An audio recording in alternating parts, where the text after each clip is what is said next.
ఒకరినొకరు బలపరుచుకునే వారుగా మనం ఉండాలి. మనకి అంశం పేరేం పేరండి?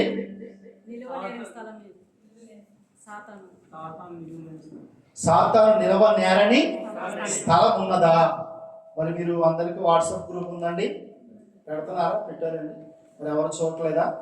ఎవరు సరిగ్గా సమాధానము చెప్పట్లేదు. మరలా చెప్పండి, ఫస్ట్ కంటే చెప్పాలి. మన అంశం పేరేంటి? సాతాను నిలవ నేరని స్థలం ఉన్నదా? ఈ అంశం కోసం మనం కొద్ది నిమిషాలు దేవుని వాక్యాన్ని ధ్యానించుకుందామండి. మరి దేవుని మహాకృపను బట్టి ఈ సంఘంలో చక్కటి అంశాలు దేవుడు మాట్లాడుతూ ఉన్నాడు. ఒకసారి దేవునికి స్తోత్రం చెప్దాం. హల్లెలూయా, దేవునికి స్తోత్రం. అయితే కీర్తన గ్రంథంలో నుంచి 133వ కీర్తన మూలవచనంగా చదువుకుందాం.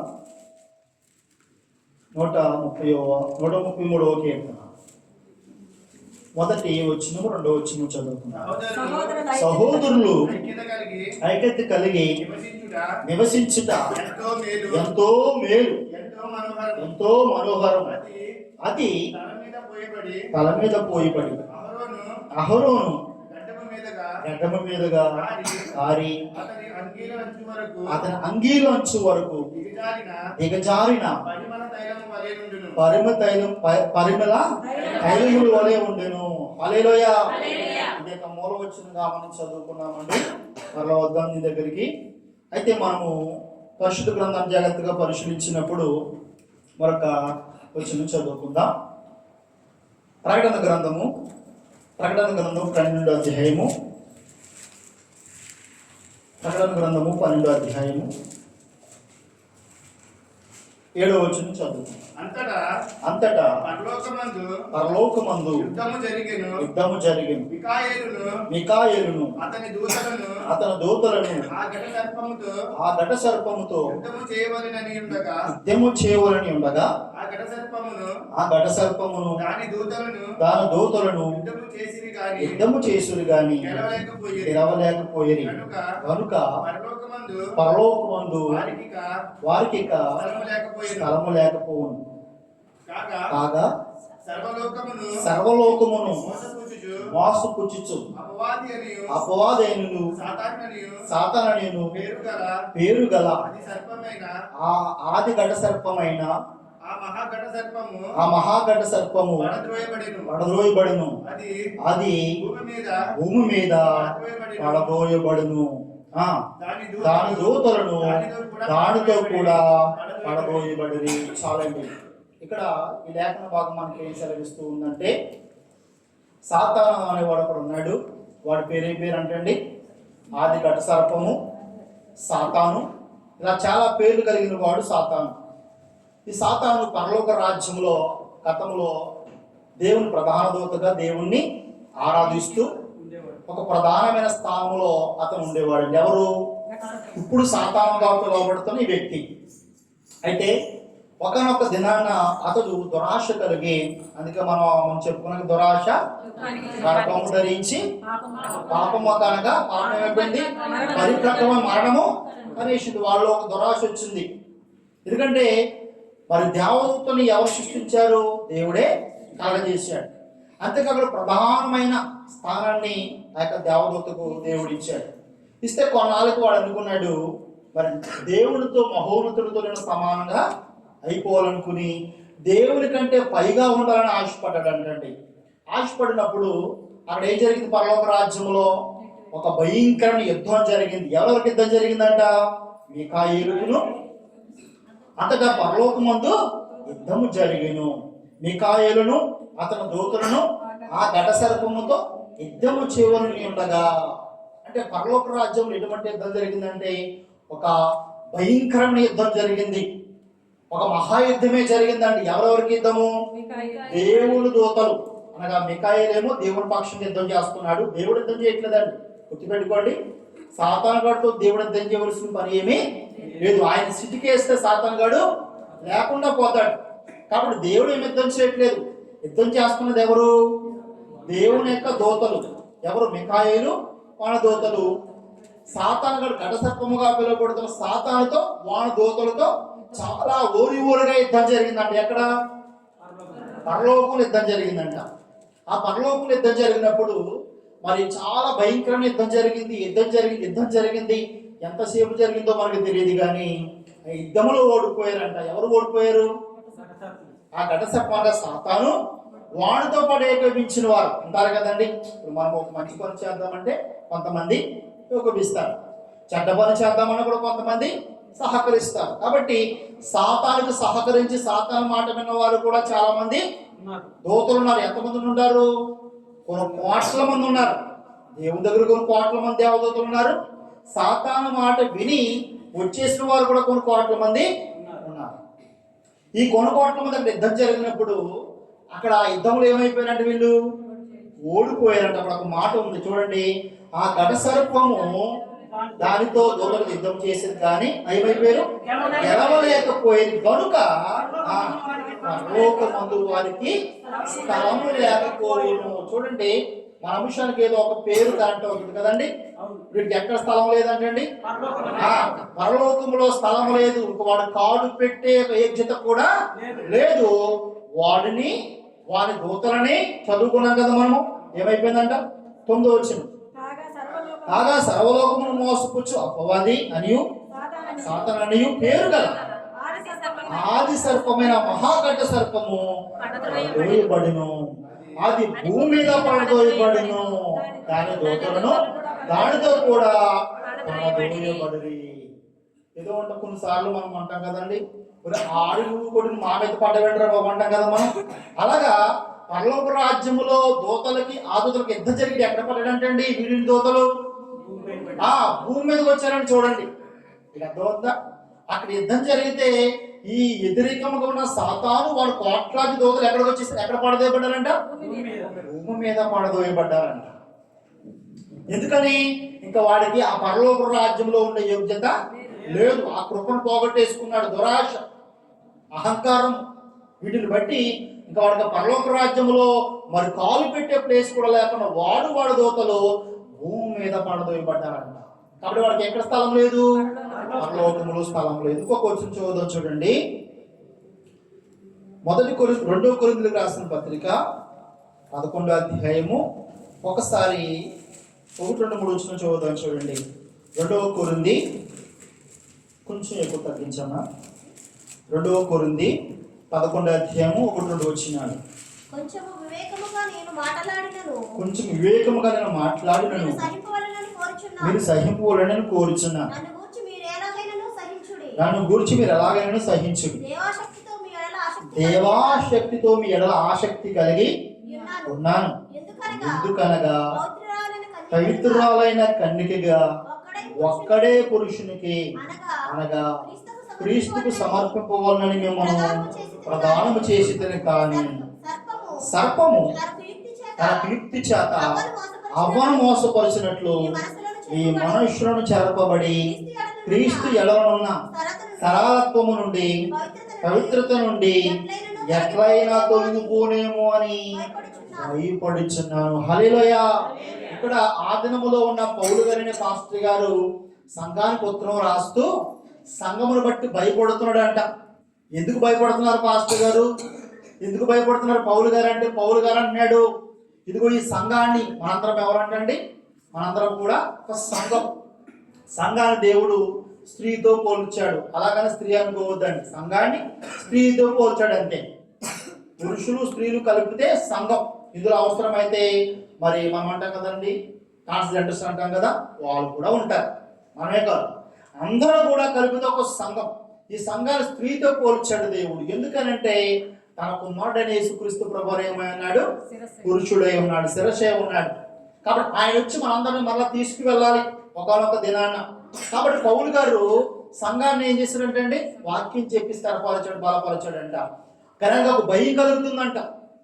భయం ఏంటంటే సంఘాలు బట్టి, ఇదిగో మీ ఎడల దైవాశక్తితో ఉన్నాను. ఎందుకంటే బిఫోర్ ఆదిలో ఒకటి జరిగింది. ఏం చెప్పాడు? ఇదిగో అవ్వను మోసపరిచినట్లు.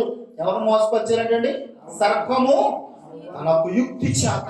గుర్తుపెట్టుకోండి, సాతాను యొక్క యుద్ధాలు ఎలా ఉంటాయంటే కర్రతోను కత్తితోను. మన పూర్వీకులు చెప్పారు, రే కుంకుడు చెట్టు మీద ఏముందరు అనేవారు కదండి, కొట్టిందనేవారు.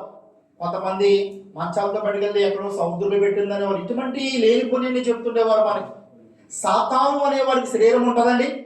ఉండదు. వాడు ఆత్మ. కాబట్టి వాడు భౌతికంగా నిన్ను కొట్టడమో తిట్టడమో కొంతమంది అంటారండి. బాత్రూంలో లాగేసిందని అంటారు. బాత్రూంలో ఎందుకు పడిపోతాం? సరిగ్గా శుభ్రంగా బాగు చేసుకోకపోతే తిండితో పడిపోతాం. అంటే మనుషులు ఎలా ఆలోచిస్తూ మొదలెట్టారంటే, ఇదిగో మరి సాతాను అనేవాడు మనందరినీ కూడా భౌతికంగా దాడి చేస్తాడు అనుకుంటాడు. వాడు కుయుక్తి, తెలివి.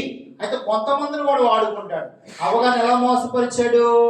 ఒక సర్పంలోనికి వెళ్ళి తెలివైన మాటలు, తింగర మాటలు ఏమిటి, చాలా కుయుక్తితో జ్ఞానంతో ఎవరు మోసపరిచాడు? ప్రారంభంగా అవ్వమ్మ గారిని మోసపరిచాడంట. కాబట్టి మీరు కూడా మోసపోతారేమో భయపడుతున్నారని సంఘకాపురి బాధపడుతున్నాడు, భయపడుతున్నాడంట. నిజమే. మీరు ఏ సంఘానికి వెళ్ళండి, అన్ని సంఘాలు లేకపోవచ్చు కానీ 90% 90 సంఘాలు 100కి సంఘం పట్ల ఒక కాపురే కలిగి ఉంటాడండి, ఒక భయాన్ని కలిగి ఉంటాడు. సంఘం ఏమైపోతుందో, వాళ్ళ భార్య కంటే, వాళ్ళ పిల్లల కంటే, వాళ్ళ కుటుంబం కంటే సంఘం కొరకు ఒక వ్యక్తి రాలేదంటే ఎక్కువగా బాధపడేది పాస్టర్ గారే. మీరు ఏ సంఘమైనా చూడండి. ఎందుకంటే ఎందుకు బాధపడతారు సార్ అంటే, ఆ భారం పెట్టింది ఎవరండి? దేవుడు. ఆ విధముగా బాధపడే విధముగా, దుఃఖపడే విధముగా ఆ భారాన్ని పెట్టాడు. కాబట్టే మీకు విషయం తెలిసిన అమెరికా దేశంలోనంట, మనం ఎవరికైనా బాగా చెప్పుకోవాలనుకోండి, 2 రోజుల ముందు మెసేజ్ పెట్టాలంట. ఒరే నీతో మాట్లాడదాం అనుకున్నాను, టైం ఇస్తామంటే వాడు ఇస్తే మాట్లాడతాం అంతే, లేకపోతే వాడు టైం ఇవ్వకపోతే మాట్లాడడం కుదరదంట. భార్య భర్తతో, భర్తతో భార్యతో ఇదే జరుగుతుంటదంట అండి. అంటే ఎవరికి సమయాన్ని ఎవరి బతుకు ఆడిది. కానీ దినములో మనం చూడండి, సంఘ కాపురి, ఒక దైవసేవకులు లేకపోతే పరిచారకులు సంఘము కొరకు తన జీవితాన్ని త్యాగం చేస్తున్నారంటే అది దేవుడు పెట్టిన భారము. కాబట్టి సాతాను విషయంలో భయపడుతున్నాడు ఇక్కడ పౌలు గారు. ఈ దినములో కూడా చాలా మంది సేవకులు సంఘాలు బట్టి భయపడుతున్నారు. ఏమైపోతారో, ఒక రోజు బాధిస్తే ఏమైపోతారని అలా అలా అలా అలా మళ్ళీ మీరు లోకంలో కలిసిపోతారు. భయపడుతున్న సేవకులు ఉన్నారు. అందుకే మనం సేవకుల్ని దుఃఖపరిచేవారుగా ఉండకూడదు. కాబట్టి పౌలు గారు అంటున్నాడు, ఆ దినంలో ఎవరు మోసపరిచాడు సాతాను? మనం ఇందాక చదువుకున్నాం కదండి. వాడు ఎక్కడి నుంచి పడదేయబడ్డాడు? పరలోకంలో నుంచి ఎక్కడ పడదేయబడ్డాడు? భూలోకంలో పడదేయబడ్డాడు. ఇప్పుడు పడదేయబడిపోతే ఎక్కడికి వచ్చాడంటే, మనుషులు నివసిస్తున్న మనుషుల దగ్గరకు వచ్చి ఆదామును మోసపోద్దాం అనుకున్నాడు. ఆదాము మోసపడలేదంట. అప్పుడు అవ్వమ్మ గారిని మోసపరిచాడు తెలుగు ద్వారా. అక్కడితో వాళ్ళ పాపం అనేది లోకంలో ప్రవేశించడం మొదలుపెట్టింది. వరకు వచ్చిన చూడండి, పేతురు గారు రాసిన మొదటి పత్రిక 5వ అధ్యాయము. పేతురు గారు రాసిన మొదటి పత్రిక 5వ అధ్యాయము ఒకసారి 8వ వచనం 9వ వచనం చూడండి. నిబ్బరమైన బుద్ధి గలవారై మెలకువగా ఉండుడి. మీ విరోధి అయిన అపవాది గర్జించు సింహము వలె ఎవరిని మింగుదుమా అని వెతుకుతూ తిరుగుచున్నాడు. లోకమందున మీ సహోదరులందు ఈ విధమైన శ్రమలు నెరవేర్చున్నామని ఎరిగి విశ్వాసం స్థిరులైన వారిని ఎదురించుడి. చాలండి. ఇక్కడ గమనిస్తే కనుక ఏం చెప్తున్నాడు? నిర్భరమైన బుద్ధి గలవారై వెనుకుగా ఉండు. ఎందుకంట ఎవరి విరోధం అంటాడు వీడు? ఎవరి విరోధమ్మా? మీ విరోధి, నీ విరోధి, నా విరోధి. వీడు దేవుని ఏమి చేయలేడు. మీ విరోధైన అపవాది ఎవరిని మింగుదామా అని ఎలా వస్తున్నంట? గర్జించు సింహమువలే ఎవరిని మింగుతున్నా అని వెతుకుతూ తిరుగుచున్నాడు. ఎందుకు వెతుకుతున్నాడు? ఇప్పుడు చూడండి, కొన్ని ప్రాంతాల్లో మనం ఎవరు చెప్పారు, కడప ప్రాంతంలో వజ్రాలు దొరుకుతున్నాయంట. వెతుకుతున్నారు. ఏం మామూలుగా కనపడవు. ఎందుకని ఎక్కడో అక్కడ దొరుకుతున్నాయి అంతే. ఎక్కడ పడితే లేవై. మీకు అర్థమవుతుందండి? కాబట్టి సాతానుడు ఎందుకు వెతుకుతున్నాడంటే నిజమైన దేవుడి కోసం బ్రతికేవారు అంత తక్కువ మంది ఉన్నారని అర్థం. మీకు అర్థమవుతుందండి? ప్రపంచంలో 800 కోట్లు ప్రజలు ఉండగా ఇంచుమించు రిష్ట ప్రకారంగా చూసుకుంటే 400-500 కోట్ల ప్రజలు క్రైస్తవులే ఉన్నారు. ఇంచుమించు 500 కోట్ల దాకా క్రైస్తవులే ఉన్నారు. అయినప్పటికీ 500 కోట్లు ఎందుకు వెతుకుతున్నాడంటే నిజమైన గోధుమలు, నిజమైన దేవుని కోసం బ్రతికేవారు బహు తక్కువ మందే ఉన్నారు. కాబట్టి మీరు అందరి దగ్గరికి వెళ్తాడా? అందరి దగ్గరికి వెళ్ళడు. ఎవరైతే నిజంగా యోగులాగా దేవుని కోసం బ్రతుకుతారో, నీతిగా నిజాతిగా పరిశుద్ధముగా ఇదిగో దేవుని చిత్తం నెరవేర్చాలని దేవుని కోసం ఎవరైతే బ్రతుకుతారో వాడినే వెతుకుతాడు. వెతికి వెతికి వాడిని అనేకమైన శ్రమలు పెట్టాలని, బాధలు పెట్టాలని ఇక్కడ చెప్తున్న లోకమందు ఎవరిని మింగుతున్నా అని వెతుకుతూ తిరుగుతున్నాడు. లోకమందున మీ సహోదరులందరూ ఈ విధమైన శ్రమలే నెరవేర్చున్నవి. అయితే మరొక మాట చెప్పాడు, అయితే మీరు స్థిరలై వారిని ఎదురించుడి. హల్లెలూయా.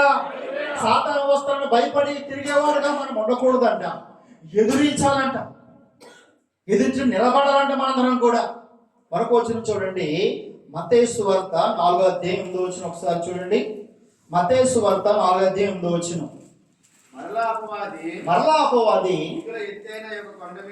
మిగిలిన ఎత్తైన కొండ మీదకి ఆయనను తోడుకుని పోయి ఈ లోక రాజ్యములన్నిటిని వాటి మహిమను ఆయనకు చూపి నీవు సాగిలపడి నాకు నమస్కారం చేసిన ఎడల వీటన్నిటిని నీకు ఇచ్చేదనని ఆయనతో చెప్పగా యేసు వానితో సాతానా పొమ్ము, ప్రభువైన ఈ దేవునికి బ్రొక్కి ఆయన మాత్రం చేయకపోవలను అని రాయబడి ఉన్నదని వాడికి ఉత్తరం ఇచ్చాడంటండి. ఇక్కడ సాతాను గడు ఏమన్నాడు? దేవుని దగ్గరికి వచ్చి ఎవరి దగ్గరికి వచ్చాడంటండి?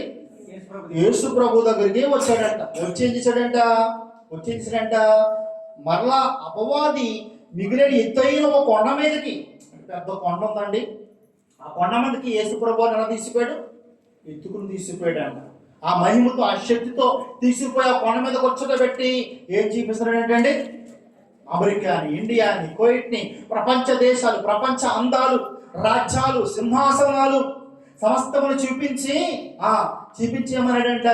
నీవు ఈ లోక రాజ్యములన్నిటినీ వాటి మహిమను ఆయనకు చూపి నీవు సాగలపడి నాకు నమస్కారం చేసిన ఎడల వీటన్నిటినీ ఇచ్చిదనని ఆయనతో చెప్పగా. అదేంటండి? యేసు ప్రభు వారు వీడివ్వటం ఏంటి? ఈ లోకాన్ని యేసు ప్రభు ఈ లోకాన్ని సాతానుడు యేసు ప్రభు ఇవ్వడానికి ఏంటంటే, ఇప్పుడు నీకు అర్థమవ్వాలి, పరలోక రాజ్యంలో వాడిని త్రోసిస్తారు కదండి, వాడు ఈ భూమి ఎందుకు వచ్చి వచ్చిన వాడు ఎవరి దగ్గరికి వెళ్ళాడు? ప్రారంభంలో అవ్వ దగ్గరికి వెళ్ళాడు. అవ్వ దగ్గరికి, ఆదాం దగ్గరికి వెళ్ళిన వాడు వాళ్ళ ఇద్దరి నుంచి భూమిని కబ్జా చేశాడండి. మీకు అర్థమవుతుందా? ఇప్పుడు ఈ భూమి అంతా వాడిదే. అదే చెప్తున్న ప్రభుతో, నీవు కనుక నాకు నమస్కారం చేసావా, నాకు లోబడ్డావా, ఈ లోకమంతా నీకు ఇస్తా. ఇప్పుడు అబద్ధాలు ఆడతాడండి వాడు. ఎందుకంటే ఎదుటి ఎవరున్నారు? యేసుప్రభు ఉన్నాడు. యేసుప్రభు అబద్ధాలు తెలియకున్నాడు కదా. యేసుప్రభు కూడా ఏమన్నాడు? ఒప్పుకున్నాడు. అంటే ఈ లోకమంతా ఎవరిది? ఇప్పుడు లోకమంతా సాతానుదేనండి. లోకమంతా సాతానుదే. కోర్టుకి వెళ్ళిన వాడే, ఇండియాకి వెళ్ళిన వాడే, అమెరికాకి వెళ్ళిన వాడే, లండన్, యూరోప్ కంట్రీ, మీ ప్రపంచం మీరు ఎక్కడ చూసినా సరే సాతానుగాడు వాడిదే. మొత్తం అంతా వాడిదేనండి. ఎందుకంటే వాడు అక్కడ కాదు కదండి, ఇప్పుడు కోట్లాది మంది ఉన్నారండి. కొంతమంది అమెరికాలో ఉంటారు, కొంతమంది ఇటలీలో ఉంటారు, కొంతమంది ఇండియాలో ఉంటారు. ఇలా గ్రూపులుగా మనం చూడండి, కొంతమంది అమెరికా వెళ్ళిపోయారు, కొంతమంది ఎలా వెళ్ళిపోయాడు, మనం కొంతమంది కోటికి, కొంతమంది బహిరానికి వెళ్ళిపోయాం కదా.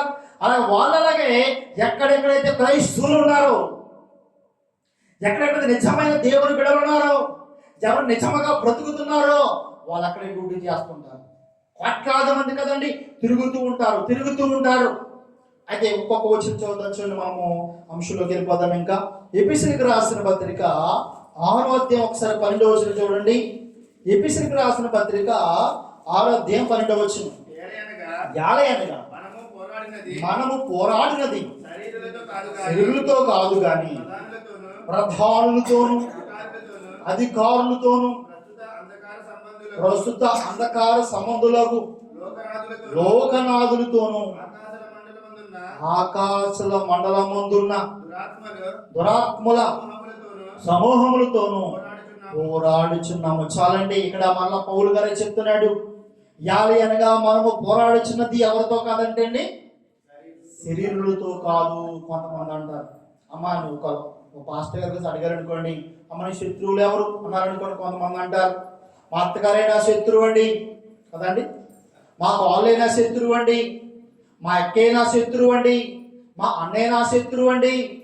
ఇలాగా లోకంలో మా పక్కింటి వాళ్ళు నా శత్రువులండి, మా ఎదురింటి వాళ్ళు మా శత్రువులండి.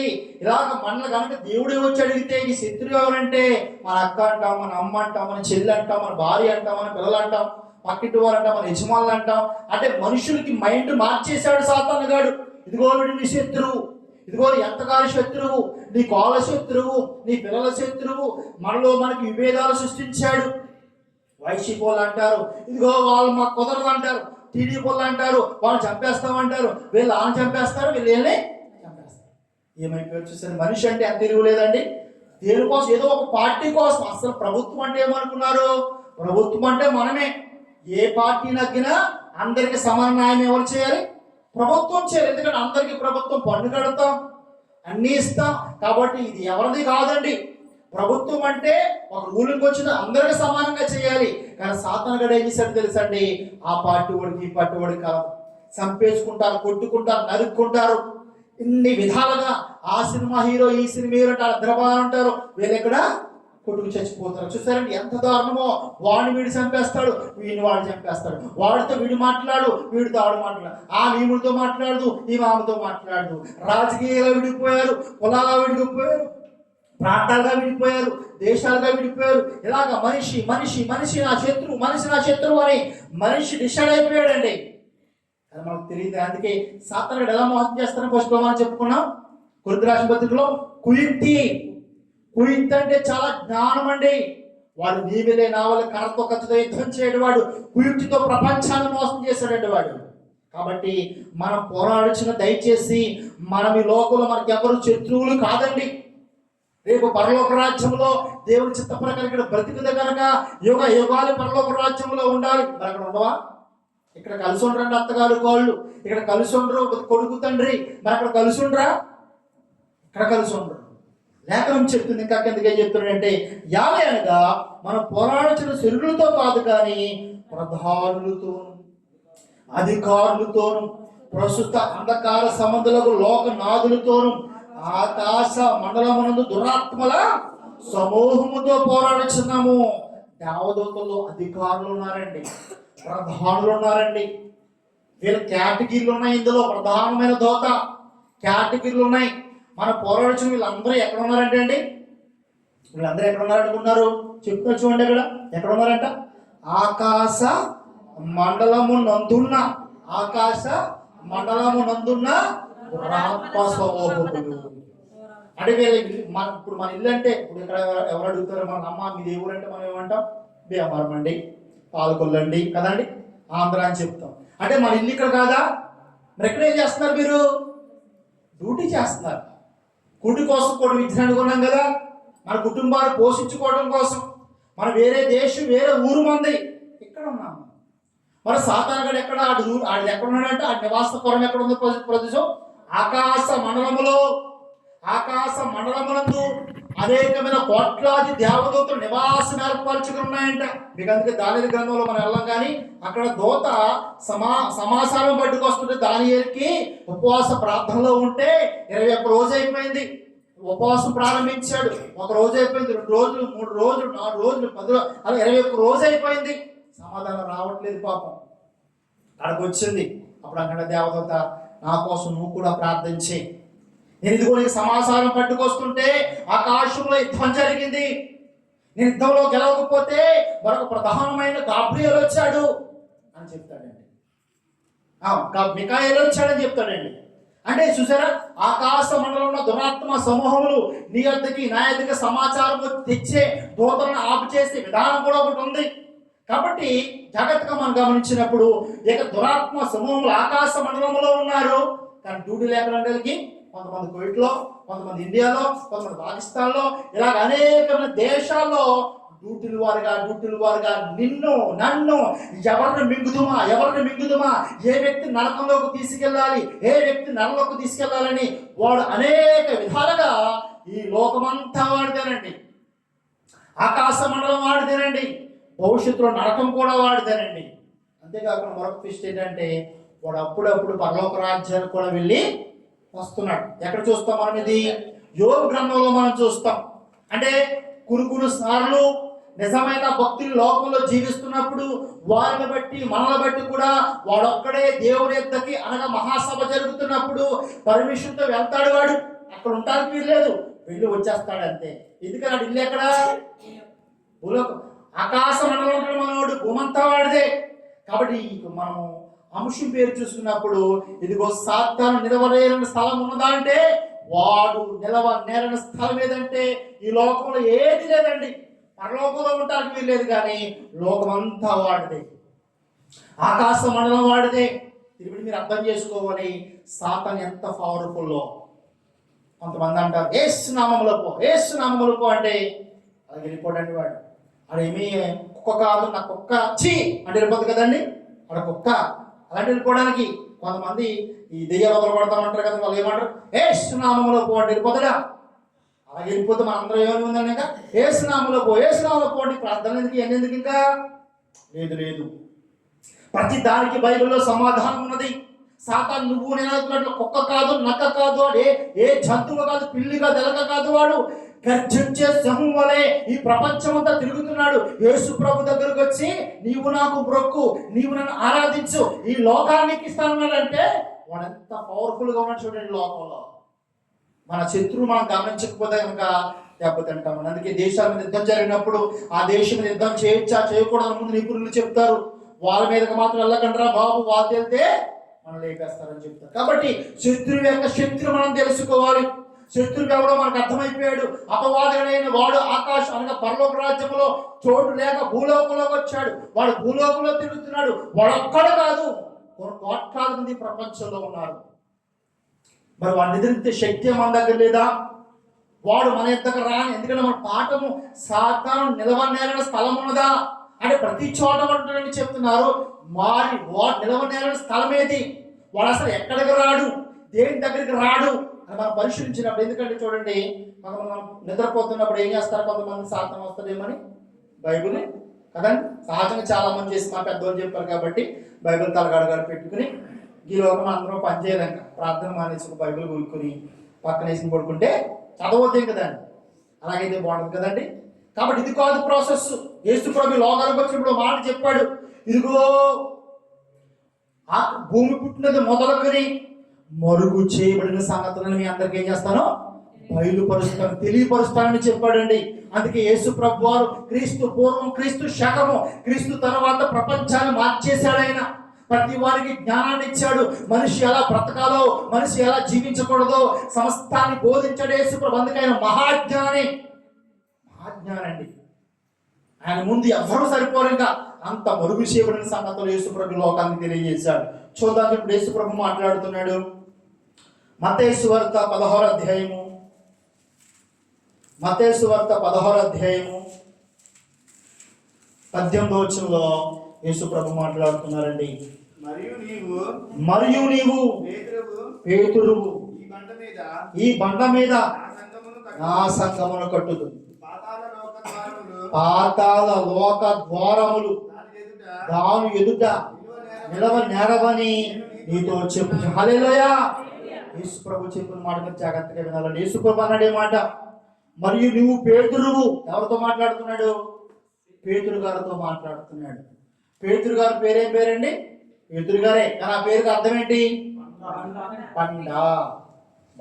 ఇది చాలా మంది సేవకులు తప్పుడుగా బోధించుకుంటూ వెళ్ళిపోయారు. జాగ్రత్త అర్థం చేసుకోండి. నేను వాళ్ళని విమర్శించాలని కాదు, కానీ ఏమని చెప్పారంటే పేతురు గారు బండ కాబట్టి పేతురు గారు అనే బండ మీద క్రీస్తు సంఘాన్ని కట్టాడని ఒక తప్పుడుగా బోధించేశారు. ఇక్కడ మళ్ళీ మనం చూడండి. మరియు నువ్వు పేతురువు, పేతురుతో మాట్లాడుతున్నాడు. పేతురుతో మాట్లాడుతున్నప్పుడు ఆయన పేతురు కాబట్టి, ఆయన బండ కాబట్టి అక్కడ పుట్టినోటించాడు అంతవరకే. అయితే నేను చెప్తున్నాడు నువ్వు పేతురువు, అక్కడ మళ్ళా మనకి గ్యాప్ ఇచ్చేశాడు. ఏమంట ఈ అన్నాడా నీ అన్నాడా? ఈ అంటే పేతురు కాదు. ఈ బండ మీద నా సంఘము కట్టుదును, పాతాళ లోక ద్వారములు దాని ఎదుట నిలవనేరవని నీతో చెప్పుచున్నాను. అంటే పాతాళ లోక ద్వారం అంటే ఎవరనుకున్నప్పుడు మనము పాతాళ లోక ద్వారం అంటే ఎవరంటే సాతానుగాడు, దురాత్మల సమూహము. కొన్ని కోట్ల మంది ఉన్నారు కదండి.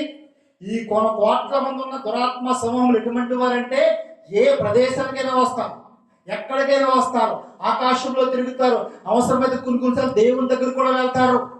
కానీ యేసు ప్రభు చెప్తున్నాడు, ఇదిగో ఈ బండ మీద కట్టబోయే సంఘం ఏదైతే ఉందో ఆ దాని ఎదుట, నేను కట్టబోతున్న ఆ సంఘం ఎదుట పాతాళ లోక ద్వారములు నిలవనేరమని నీతో చెప్పుచున్నాను. హల్లెలూయా.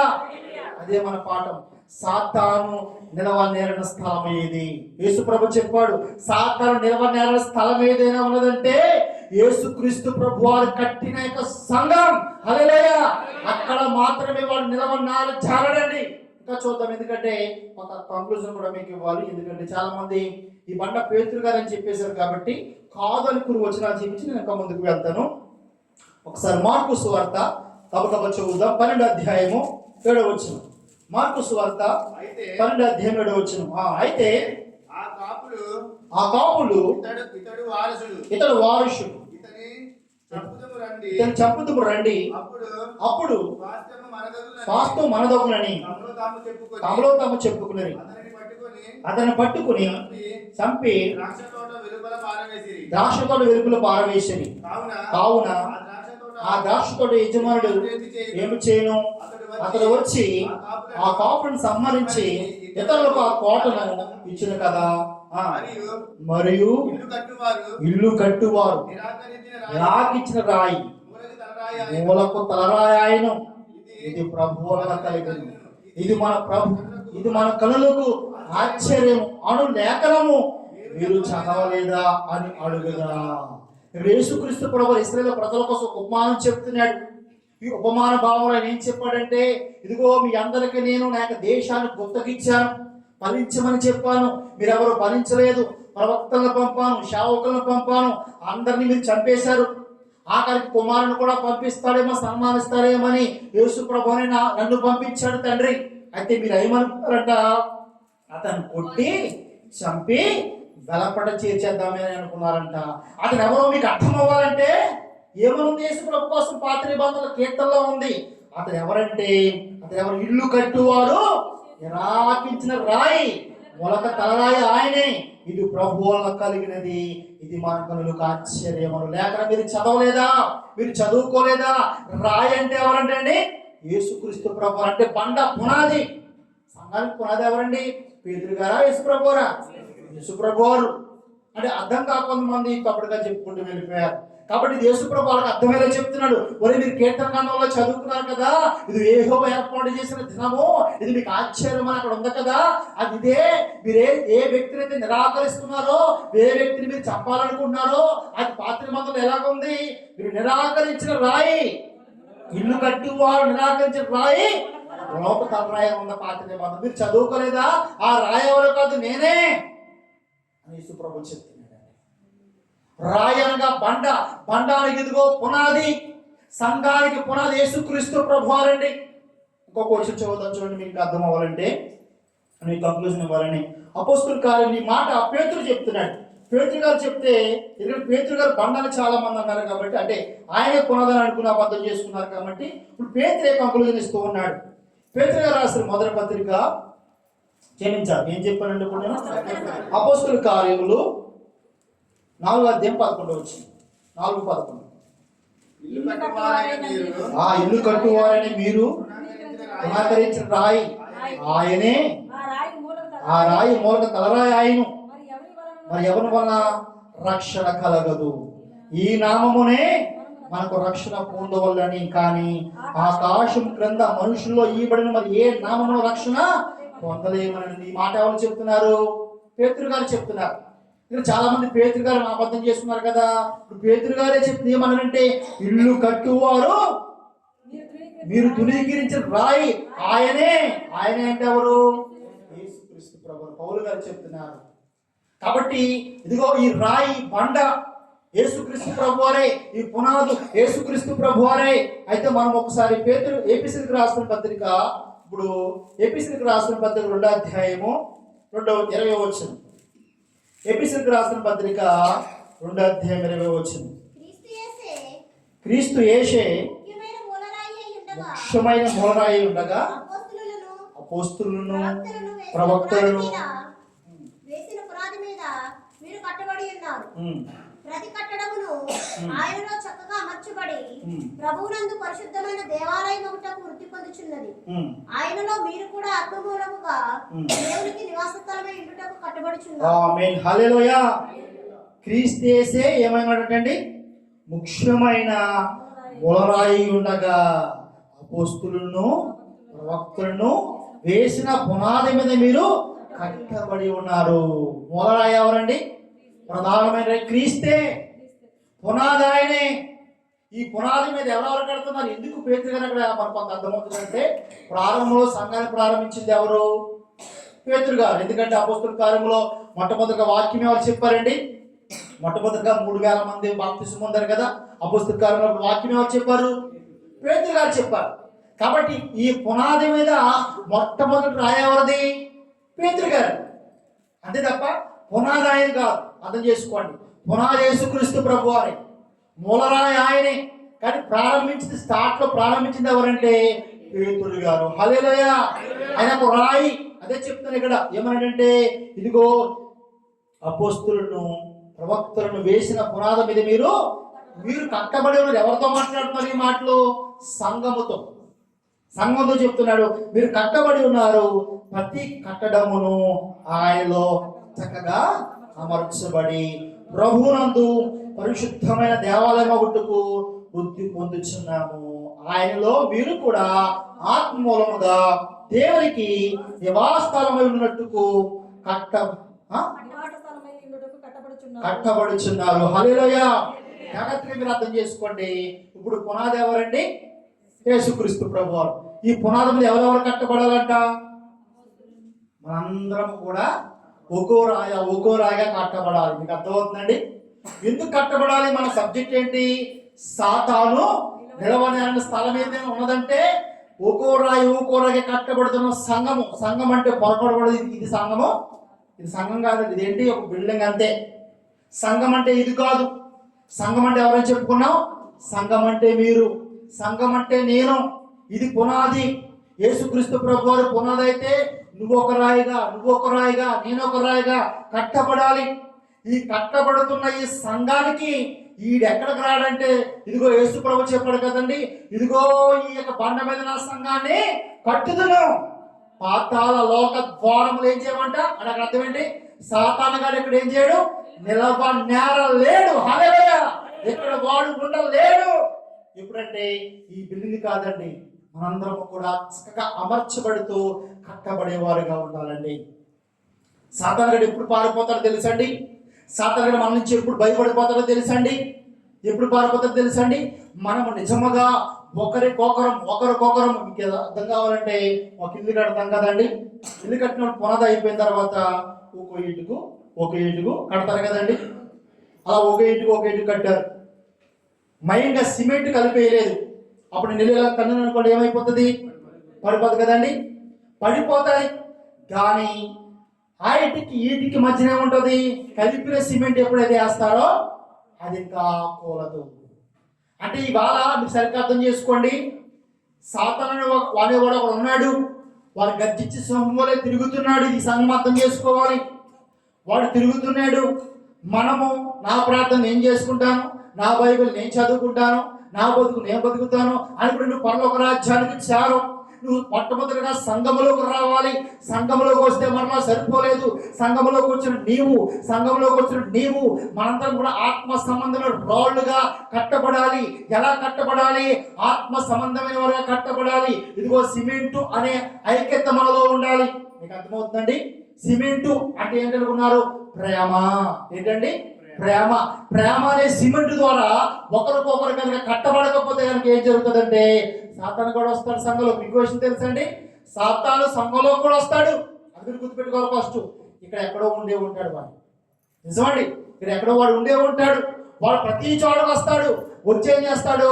ఇదిగో కట్టబడిన సంఘాలు చూస్తాడు. ఒకవేళ ఇక్కడ సంఘంలో మనం అందరం వస్తున్నాం, ఒకరంటే ఒకరికి పట్టలేదు, ఒకరంటే ఒకరికి ఇష్టం ఉండట్లేదు, ఒకరి మాట ఒకరు ఏకీపించట్లేదు, ఒకరంటే ఒకరు సహోదర ఐక్యత కలిగిన వారుగా లేము. అప్పుడు వాడు వస్తాడు, రెండు చేతులు కాలుకి ఎట్టుకుని ఇటుకలు చూస్తాడు, ఇలా చూస్తాడు, ఈమె ఎవరు లక్ష్మ, ఈవిడ ఎవరు వీరమ్మ, ఎవరు దానియేలా అని ఒక తంతాడు. అప్పుడు ఏమవుతుంది, అక్కడ ప్రేమ అనే కనుక సిమెంట్ లేకపోతే ఆ బాళ్ళు పడిపోతాయి, అటో రాడు వెళ్ళిపోతుంది, ఇటో రాడు వెళ్ళిపోతుంది, ఇంకా వాళ్ళకి ఉపకారం ఏమీ లేదు. ఒకవేళ కనుక ప్రేమ అనే బంధము చేత, ప్రేమ అనే ఐక్యత చేత ఒక ఇటుకు మీరు, ఒక ఇటుకు నేను, ఒకటి మనం కట్టబడ్డామనుకోండి, వాడు వస్తాడు, వాడు తెలియదు, ఒక తంతు అంతాడు, వాడు దెబ్బతాడు, అబ్బా అన్నప్పుడు ఏమైపోతాడు, సాతాను నిలవలేని స్థలము సంఘములో మనందరం ఐక్యత కలిగి ఉన్నప్పుడే వాడు పారిపోతాడు, వాడు కాలికి గాయం తగులుతుంది, వాడు తన్ని ఇదేంటి రాబు ఎంత గట్టిగా కట్టారు చూడండి. కొంతమంది మేస్తులు ఎక్కువ పాలేసి కడతారు, అప్పుడు ఒక బదులు కొడతామని కూడా రాదు, ఎవరు కట్టాడు రా బాబు ఇది అంటారు, ఎవరు కట్టారు ఇది అని మేస్తులు అంటారు. కాబట్టి మీరు గమనించండి, సంఘంలోకి వచ్చా వెళ్ళిపోయామంటే ఉపకారం ఏమీ లేదు. కానీ నీ కుటుంబం కట్టబడాలంటే, కుటుంబం ఆత్మ సంబంధం ఎదగాలంటే, మనం కట్టుకోవాలంటే, మన పరలోక రాజ్యం వెళ్ళాలంటే నీకు నువ్వుగా వెళ్ళలేవు, నీ తరము కాదు, నువ్వెంత పరిశుద్ధుడిగా ఉన్నా కూడా వెళ్ళలేవు. కాబట్టి బైబిల్ అవసరం పుస్తకంలో రాసుకోండి, బైబిల్ అనే ఉద్దేశం ఇది. నువ్వు క్రీస్తు పూర్వం చూస్తే క్రీస్తు తర్వాత దేవుడు చెప్పిన సత్యాలు వెరగాలి. అది యేసు ప్రభు ఒక మాట చెప్పాడు, ప్రభువా ప్రభు అని పిలిచి ప్రతి ఒక్కరు పరలోక రాజ్యం వెళ్ళాడు, కానీ నా తండ్రి చిత్త ప్రకారం చేయవాడే పరలోక రాజ్యానికి ప్రవేశిస్తాడు. తండ్రి యొక్క చిత్తం ఏమిటంటే, ఇదిగో తన పిల్లలు గుర్తుపెట్టుకోండి, తండ్రి యొక్క పిల్లలు మనము, తండ్రి పిల్లోడు నేను, తండ్రి పిల్ల మీరు, తండ్రి పిల్లోడు మీరు. ఒక తండ్రి ఏం కోరుకుంటాడండి, కొడుకులు కొట్టుకోవాలని చూస్తాడా, కూతురు కొట్టుకోవాలని చూస్తారా? మీరు సంఘంలోకి వచ్చి పాటలు పాడి ప్రార్థన చేసి వాక్యాన్ని చదివి అన్ని చేసి ఒకరంటే ఒకరు ఇష్టం లేకుండా, ఒకరు ఇష్టం లేకుండా ఉన్నారనుకోండి, తండ్రికి సమాధానం ఉంటుందా? ఈ లోకం తండ్రికే సమాధానం ఉండదు, దేవుడికి ఎక్కడ సమాధానం ఉంటుంది? దేవుడికి ఎక్కడ సమాధానం ఉండదండి. కాబట్టి దేవుడు ఏం కోరుకున్నాడంటే, నా బిడ్డలైన వీళ్ళందరూ కూడా అందరూ ఎలా ఉండాలి? మన ప్రారంభంలో చదువుకున్నాం కదండి, ఏం చదువుకున్నాం? సహోదరులు ఐక్యత కలిగి ఎంతో మేలు, ఎంతో మనోహరము, అది అహరోను గడ్డము మీద పోయబడిన పరిమళ తైలం అండి. అది అందులో ఎంత అర్థం ఉందో తెలుసండి, నాకు అర్థం కాదు. ఒక పరిమళ తైలాన్ని బద్దలుగొట్టమని ఎంతో సువాసన, ఎంతో సంతోషం దాన్ని ఆ స్మెల్ వింటుంటే. కాబట్టి నీవు నేను కూడా మనకి ఎప్పుడు మేలు, మనకి ఎప్పుడు సంతోషము, ఎప్పుడు మన బతుకులు బాగుంటాయంటే, ఎప్పుడు సాధారణంగా నీడిచి నానించి వాడు పారిపోతాడంటే, మనందరం సంఘంలోకి వచ్చిన మనందరం కూడా ఐక్యతగా వృద్ధి పొందుచు కట్టబడాలి ఆత్మ సంబంధముగా. హల్లెలూయా. అప్పుడే నిన్ను వాడు ఏమి చేయలేడు, గుర్తుపెట్టుకోవడం పిల్లరా, ఏమి చేయలేడు. ఎప్పుడేమి చేస్తాడంటే, నువ్వు సంఘంలోకి వచ్చి ఒంటరిదాన్ని ఉంటే కనుక నీలో కక్షలు ఉంటే, నీలో కోపాలు ఉంటే, వ్యక్తులు నీకు నచ్చకపోతే, కొంతమంది అంటారండి, నాకు ఇదేంటో తెలియదండి గారు, ఒక్కసారి గొడవ వస్తే మనకు కలబుద్ధి అవదండి, ఇది పెద్ద సహింస, ఎవరికైనా అలా ఉంటుంది కదండి. నిజమే, ఒకప్పుడు మనము కూడా కోపం వస్తే కొట్టేవారము, కోపం వస్తే తిట్టేవారము, ఒకప్పుడు బ్రతుకది. కానీ ఇప్పుడు క్రీస్తు నందు ఒక నూతనమైన సృష్టి, వాక్యం చెప్తుంది, ఎవడైనా క్రీస్తు నందు వాడు నూతన సృష్టి. ఇప్పుడు నీవు కాదు, నువ్వు దేవుని బిడ్డవు, నువ్వు దేవుని స్వరూపంలోకి రావాలి. నీ గతంలాగా బతుకుతానంటే కుదరదు. ఎందుకంటే నిన్ను నుంచి సాధారణ వాడు ఒకడు ఉన్నాడు, వాడిని నాశనం చేయాలని గర్జించు సింహం వలె తిరుగుతున్నాడు. వాడిని ఎద్దకు వచ్చినప్పుడు సంఘంలో వృద్ధి పొందకపోతే, ఒకరు ఐక్యత కలిగి కట్టబడకపోతే, మందిరముగా నివాసించబడకపోతే, ఒక తంతాడు. రోగాలు, వ్యాధులు, సమాధానం లేకపోవటం, సంతోషం లేకపోవటం, చిన్న కష్టాలు వస్తే దాన్ని ఓర్చుకోలేకపోవటం, సహించలేకపోవటం, ఆత్మహత్యలు, రకరకాల సమస్యలకు మనం బానిసమైపోతాం, గురైపోతాం. అందుకే యేసు ప్రభు చెప్పాడు, ఇదిగో ఎక్కడ 2-3 కూడిన నామాలు కూడుకుంటారో వారి మధ్య నేను ఉంటాను. లేఖనం చెప్తున్నది, ఇదిగో లోకములో ఉన్న వారికంటే మీలో ఉన్నవాడు గొప్పవాడు, మీలో ఉన్న పరిశుద్ధాత్మ దేవుడు గొప్పవాడు. కానీ పనిచేయాలంటే, ఆయన వర్క్ చేయాలంటే నీలో ఒక ప్రేమ ఉండాలి. నీలో ప్రేమ లేకపోతే, ఎదురు వ్యక్తిని ప్రేమించలేకపోతే, ఎదురు వ్యక్తి కలిసి లేకపోతే, ఇక్కడ పాస్టర్ గారికి సంతోషం ఉండదు, దేవునికి సంతోషం ఉండదు. అంతేకాకుండా సాతాను గారికి చాలా ఈజీ, ఒక తన్ని ఆ ఇంటిని ఎక్కడో పెట్టేస్తాడు. అప్పుడు మన జీవితము అంతే లేరా. కాబట్టి సాతాను నిలబడలేని స్థలం ఏదైనా ఉన్నదంటే, సంఘముగా ఐక్యత కలిగి మనం కట్టబడిచినప్పుడు వాడు మనం ఏమి చేయలేడండి. తండ్రి యొక్క చిత్తం ఏంటంటే అందరూ అంతటా మారు మనసు పొందాలి, అందరూ పరలోక రాజ్యం రావాలని దేవుడు కోరుకుంటూ ఉన్నాడు. కానీ మనం ఈ లోకంలో ఎలా ఉన్నామంటే, మనం అనుకుంటున్నాం ఈ లోకంలో మనుషులు శత్రువులు అనుకుంటున్నాం, మనుషులు మన విరోధులు అనుకుంటున్నాం. కానీ మన విరోధి, మన శత్రువు సాతానుగాడు తప్ప మనుషులు ఎవరు మన విరోధులు కాదండి.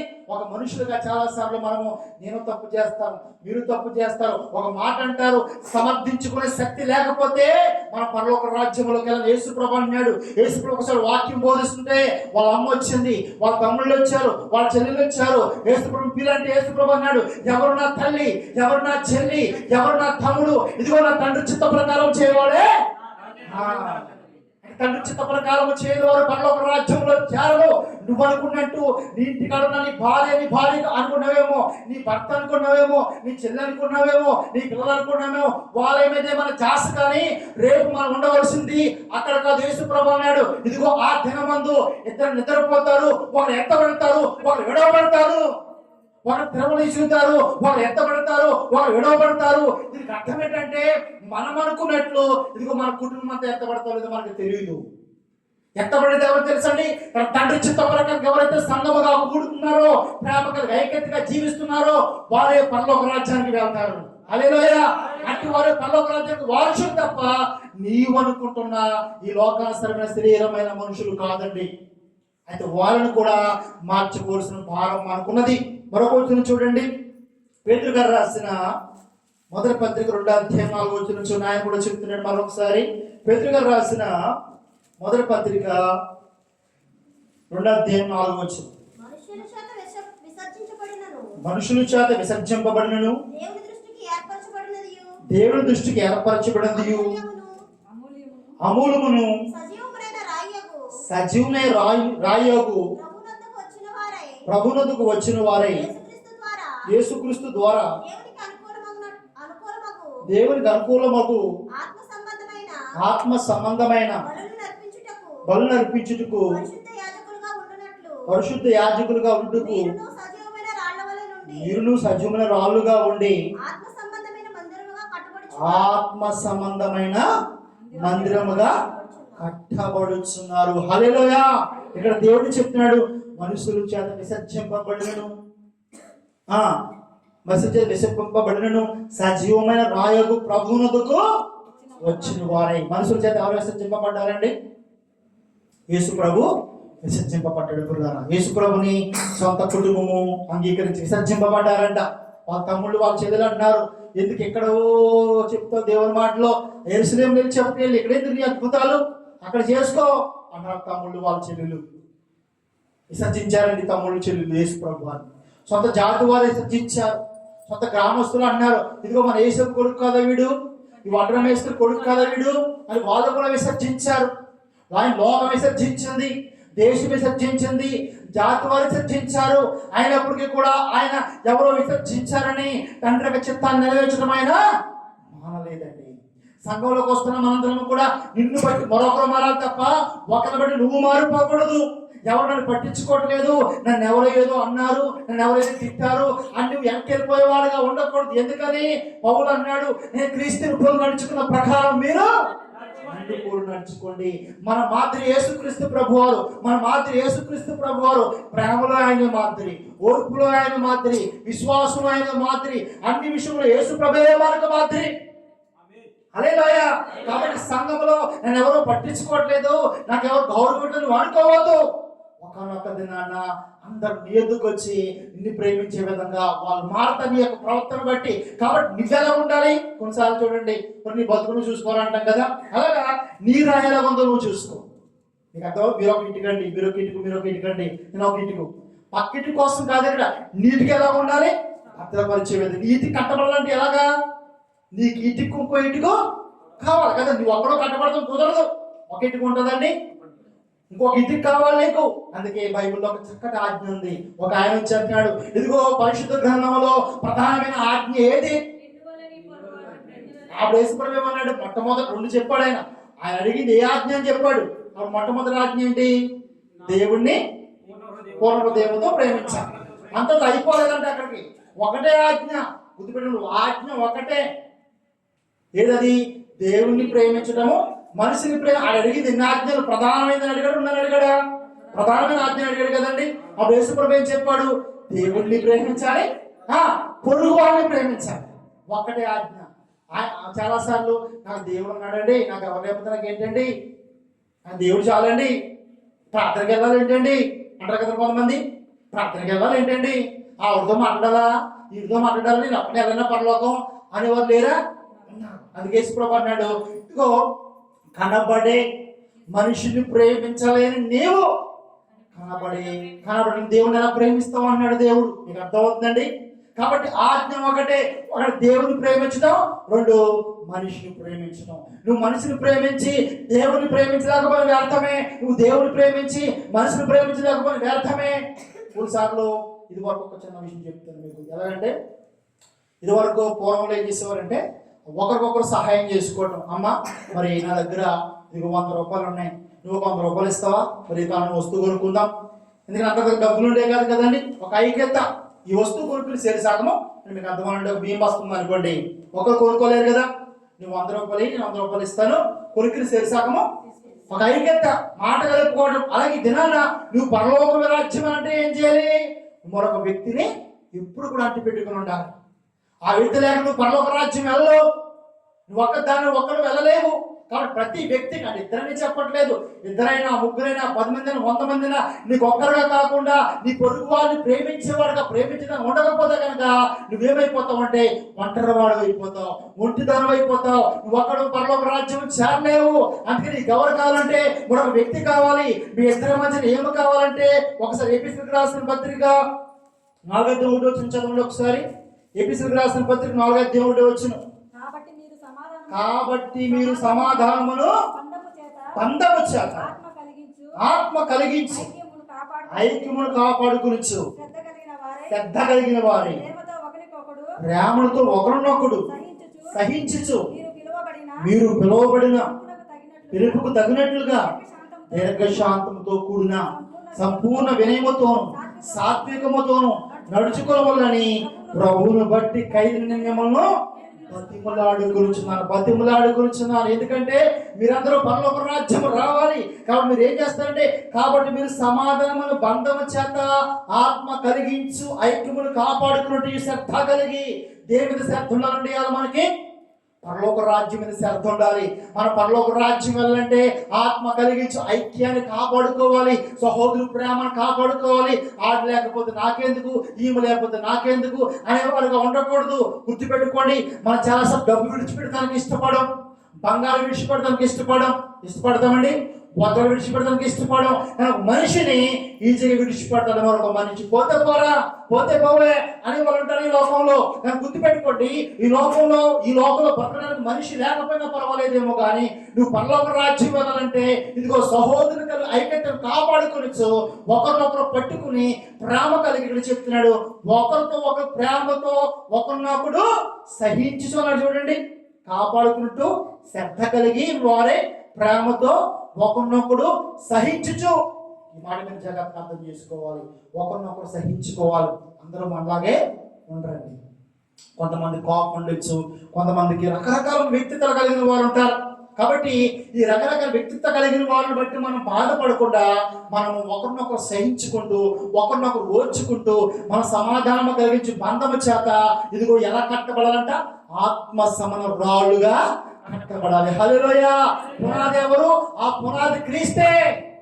ఆ పునాది మీద నీవు మనందరం కట్టబడితే కనుక ఇదిగో లేఖనం చెప్తుంది, ఇదిగో పేతురు ఈ బండ మీద నా సంఘమును కడతాను, నీ కాదు ఈ బండ నా బండ, ఇదిగో నా పునాది మీద సంఘాలు కడతాను, ఇదిగో దీని ఎదుట పాతాళ లోక ద్వారములు నిలవనేరచాలవు. హల్లెలూయా.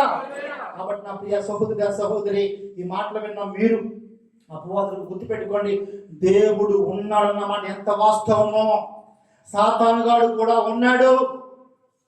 గుర్తుపెట్టుకోండి, సాతానుగాడు సైకిల్ ఎక్కుతాడు, బండి ఎక్కుతాడు, ఇలా కాదు. వాడు మన ఐక్యతను పాడు చేస్తాడు, ఒకరు గొడవలు పెడతాడు, ఒకరు ఇదిగో హృదయంలో భేదాలు పుట్టిస్తాడు. కాబట్టి మనం ఒకరినొకరు సహించుకుని ఒకరొకరు ప్రేమ కలిగి ఐక్యత కాపాడుకునిచ్చు నువ్వు ఒక రాడువి, అతను రాడు, ఆయన రాడు. కాబట్టి అందరూ ఆత్మ రాడుగా కట్టబడితే ఇదిగో త్వరగా రాబోతున్నాడు యేసుక్రీస్తు ప్రభువారు. ఎవరి క్రియలు చెప్పిన వారికి ప్రతిఫలం ఇస్తానికి ఆయన రాబోతూ ఉన్నాడు. ఇదిగో నిన్ను నన్ను తీసుకెళ్ళడానికి, ఆ పరలోక రాజ్యాన్ని తీసుకెళ్ళడానికి ఆయన త్వరగా రాబోతూ ఉన్నాడు.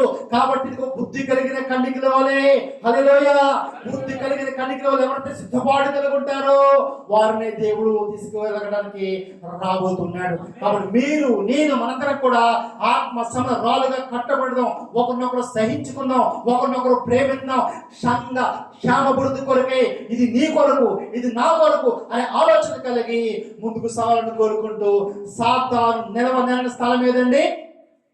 మనక ఐక్యతగా కట్టబడిన యేసు అనే పునాదిగా కట్టబడుతున్న సంఘం ఎదుట వాడు నిలవచ్చారడు. కాబట్టి ఈ మాటలను మీరందరూ కూడా తన ప్రకారంగా జీవించాలని కోరుకుంటూ నేను ఇక వర్తమానం ముగిస్తున్నాను. ప్రార్థన చేసుకుందాం దయచేసి. పరిశుద్ధుడా, మహోన్నతమైన మా తండ్రి, కృప కలిగిన మా ప్రభువా, మరి సాతాను నిలవనేరని స్థలం ఏదన్నప్పుడు తండ్రి, వాడు గర్జించి సింహంలో తిరుగుతున్నాడని మాతో మాట్లాడావు ప్రభువా. అవును దేవా, నిజమే తండ్రి.